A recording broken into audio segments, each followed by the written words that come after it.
Comparison is dangerous because it quietly outsources our identity. And I just think that's true. I mean, I think the question I think that you have to ask yourself is, who do I listen to? Who do I give the power to tell me who I am? That's good. And I think that in middle school, high school, and in college, sometimes that gets distorted. And I actually think it's kind of the downside sometimes of community. You can desire so much to be included and to belong in a community of people that you actually give that community the power to tell you who you are. And sometimes that can be good when things are going well, but if something goes askew, it can lead you to some dark places. And I see it in myself. I see it in ministry. Sometimes I see it in parenting. The way in which a community can turn on you. And I think it's one of the, it can lead to deep disorientation.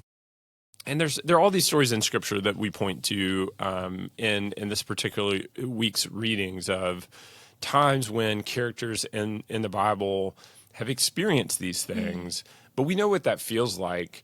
And I just think the reorientation is essentially always coming back to God is the source of my truest identity. It's, God is the one who I allow to tell me who I am. Yeah. And in our tradition, it really is rooted in baptism. It's allowing ourselves to stand where Jesus stands and hear the voice of the Father say, "You are my beloved Son, you are my beloved daughter, the one in whom I am well pleased." That's the truest identity that we have.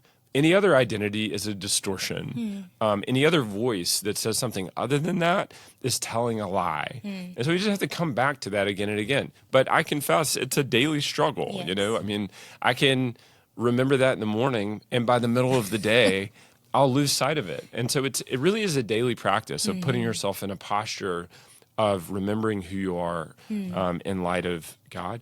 Of the stories that you offer, Katie, there's several of them that you offer us this week. What's most impactful? There's the story of Saul and David. There's the story of Jonathan and David. There's stories about the disciples. For you, what's most impactful? Yeah, I think when I was sitting with this and creating it, two stories stood out above them all. The first one was looking at what caused Saul to kind of have this shift in him. And so it was after David, of course, in the triumphant moment with Goliath, and the people started singing praise over David. And Saul's the king.